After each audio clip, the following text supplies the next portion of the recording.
Simple কুর্তিতে কিন্তু আমরা একটু বেশি ডেকোরেশন করতে পারি, আর ডেকোরেশন করলে কিন্তু সিম্পল কুর্তিও কিন্তু ডিজাইনার কুর্তিতে পরিণত হয়। তো এখানে দেখতেই পাচ্ছেন আমার পিসটা কিন্তু একদমই সিম্পল, বলতে পারেন একদম সলিড কালারের পিস। এই পিসটাতে আমি কিভাবে ডেকোরেশন করেছি আজকের ভিডিওতে আমি আপনাদেরকে শেয়ার করব। তো এখানে দেখতেই পাচ্ছেন এটা আমার ব্যাক ডিজাইন। তো ব্যাক ডিজাইনটা আমি এইভাবে করেছি, এটা একটু ডিপ কাটে আছে। তো আপনারা একইভাবেই কিন্তু ব্লাউজে, ফ্রকে, জামাতে, কুর্তিতে যে কোনো জায়গায় কিন্তু বসিয়ে নিতে পারবেন। এই ডিজাইনটা করতে কিন্তু বেশি সময়ও লাগে না, খুব কম সময়ে হয়ে যায়, আর দেখতেও কিন্তু খুব স্টাইলিশ লাগে। তো এখানে দেখতেই পাচ্ছেন আমি কড়ির লেস নিয়ে নিয়েছি। তো আপনাদের কাছে যেটা অ্যাভেলেবেল থাকবে সেটা দিয়ে কিন্তু করে নেবেন। আর এখানে কুর্তিটা কিন্তু আমার একদম কাটিং করা আছে। তো নর্মাল যেভাবে কুর্তি কাটিং করে সেইভাবে কিন্তু আমি কুর্তিটা কাটিং করে নিয়েছি। আর এখানে কিন্তু আমি ডিপ গলা অনুযায়ী কিন্তু পুরটাকে নিয়েছি। তো এখানে কিন্তু আমি পেপার পেস্টিংটা প্রথমে কাটিং করে নেব। যেহেতু এটা আমার চৌকো পিঠ হচ্ছে, তো আমি চৌকো পিঠে করছি। আপনারা চাইলে মানে যে কোনো শেপের ওপর করতে পারেন, তবে চৌকো শেপে কিন্তু একটু বেশিই ভালো লাগে। তো এখানে গলার লম্বাটা রাখছি আমি 8 ইঞ্চি, তার সাথে হাফ ইঞ্চি যোগ করে আমি 8.5 প্রথমে দাগ দিয়ে নেব। তো কিছুটা দূর থেকেও দাগ দিয়ে নিচ্ছি। আর পেপার পেস্টিংটা কিন্তু আমার দু ভাঁজে আছে। এবার এখানে গলার চওড়া নিচ্ছি আমি 3 ইঞ্চি। তো আপনারা আপনাদের পছন্দ মতো নিয়ে নিতে পারেন। তো এখানে আমি মোট পুর নিয়েছি কিন্তু 6 ইঞ্চি, সেই জন্য এখানে আমি গলার চওড়াটা আমি 3 ইঞ্চি রাখছি। আপনারা যদি একটু কম খেলানো পছন্দ করেন তো এর থেকে আরও 2 সুত বা হাফ ইঞ্চি কম নিয়ে নিতে পারেন। তো আমি একটু চাই একটু খেলানো মতন হোক, সেই জন্য আমি একটু বেশি নিয়ে নিয়েছি। আর নিচের দিকে চওড়াটা একটু কম নেব, যাতে নিচের দিকে একটু মানে ছড়ানোটা কম থাকে। ওপরে আমি 3 নিয়েছি, নিচের দিকে কিন্তু 2.5 নিয়েছি। তো ওপরে যা নেবেন তার থেকে নিচে যদি আপনারা একটু কম নেন তাহলে দেখবেন চৌকো শেপটা একটু অন্যরকম লাগবে। তো দেখুন এবার পেপার পেস্টিংয়ের এখানে তো পুরো শেপটা দেওয়া হয়ে গেছে। এবার 1 ইঞ্চি 1 ইঞ্চি করে আমি বাড়তি রেখে দেবো। তো আপনারা সবাই জানেন পেপার পেস্টিং এরকম 1 ইঞ্চি মানে যে শেপটা দিয়েছি তার পাশ থেকে আরও 1 ইঞ্চি করে মানে পেপার পেস্টিংয়ের জায়গা রেখে দিতে হয়। তো এবার যে এক্সট্রা যে লাইনটা নিয়েছি সেখান থেকে কিন্তু কাটিংটা করব। তো কাটিং হয়ে গেলে আমি এবার ভেতরে শেপ ধরে কিন্তু কাটিং করব।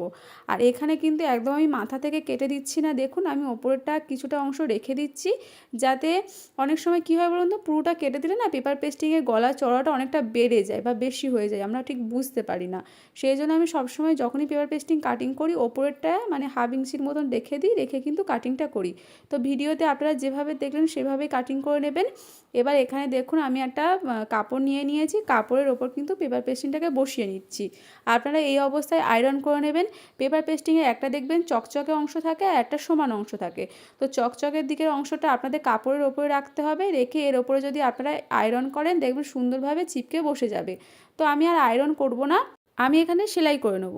তো মেন কাপড় যেটা ছিল তারও 1 ইঞ্চি 1 ইঞ্চি করে বাড়তি কাপড় আমি রেখে দিয়েছিলাম, মানে 3 ধার বরাবর। তো সেটা মুড়ে মুড়ে কিন্তু আমি সেলাই করে নিয়েছি। এবার কাপড়ের সোজা দিক আর যে আমরা মানে পট্টিটা যার উপরে বসিয়েছি মানে পেপার পেস্টিংটা যে বসিয়েছি তার সোজা দিক, সোজা দিকের ওপর সোজা দিকটা রাখবো, রেখে এখানে মিডিল বরাবর ভালোভাবে ধরে নেব। ধরে নিয়ে এখানে ভালো করে পিন করে নেব, যাতে সেলাই করার সময় কোনো কাপড় যাতে না সরে যায়।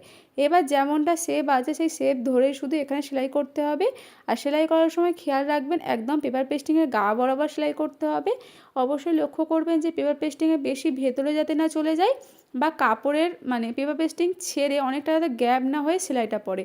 একদম পেপার পেস্টিংয়ের যে শেপটা আছে পেপার পেস্টিংয়ের শেপ ধরে একদম গা বরাবর কিন্তু সেলাইটা করতে হবে, তবেই কিন্তু ফিনিশিংটা আপনারা সুন্দর পাবেন, মানে যেমনটা শেপ দিয়েছেন তৈরি হওয়ার পরে তেমনটাই হবে।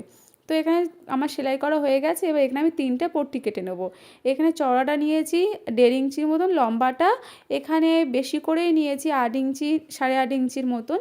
যদি বেশি হয় তো আমি কেটে বাদ দিয়ে দেবো। এবার এই পট্টিগুলো দিয়ে একটা স্ট্র্যাপ তৈরি করে নেবো। যেভাবে স্ট্র্যাপ তৈরি করে দুটো মুখ মুখোমুখি মুড়ে দিয়েছি, দিয়ে দেখুন একটার ওপর একটা রেখে কিন্তু আমি সেলাই করে নিয়েছি। এবার এখানে কড়ি লেসটা নিয়ে নিয়েছি। আপনারা চাইলে এই স্ট্র্যাপ ছাড়াও শুধু মানে কড়ি লেস এ মাথা ও মাথা জুড়ে দিয়েও কিন্তু করতে পারেন। আর আপনারা চাইলে এইভাবে পট্টি দিয়েও কিন্তু করতে পারেন। পট্টি দিয়ে করলে কি হবে, আমি চাইছি না যে ওপরে যে সাদা অংশটা আছে সেটা দেখা যাক, আমার ওইটা ঠিক ভালো লাগছে না। আমি চাইছিলাম যে শুধু নিচে কড়িগুলো ঝুলুক যাতে দেখতে সুন্দর লাগে। তো আপনারা চাইলে শুধু মানে পট্টি না দিয়েও মানে স্ট্র্যাপ না দিয়েও শুধু জাস্ট মানে নর্মাল গলাটা কাটিং করে এইভাবে মানে লেসটাকে বসিয়ে নিতে পারেন, কোনো স্ট্র্যাপের কোনো দরকার নেই। তো তো আমি যেহেতু মানে শুধু চাইছি যে মানে কড়িগুলো যাতে ঝুলুক, সেই জন্য আমি ওপরে একটা করে স্ট্র্যাপ বসিয়ে সেলাই করে নিয়েছি। এবার আপনারা দাগ দিয়ে নেবেন, এর একটা নির্দিষ্ট মাপ আছে, সেই মাপটা হলো একদম পুট লাইন থেকে 3 ইঞ্চি নিচে একটা দাগ দেবেন, দুদিকেই দাগ দেবেন, একদিকে যা দাগ হবে অপর দিকেও কিন্তু তাই দাগ হবে। তো 3 ইঞ্চিতে নিচে দাগ দিয়ে নিয়েছি।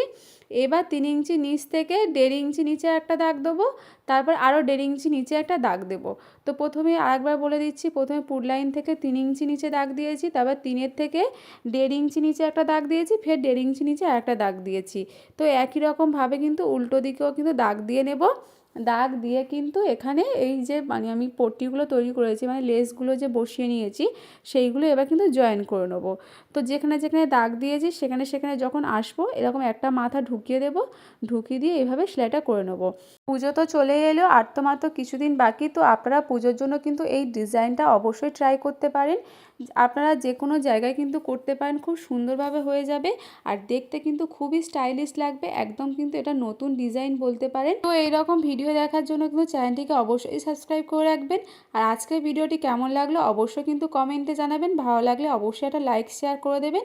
তো আজকের জন্য এই পর্যন্ত, দেখা হচ্ছে আমার পরবর্তী ভিডিওতে।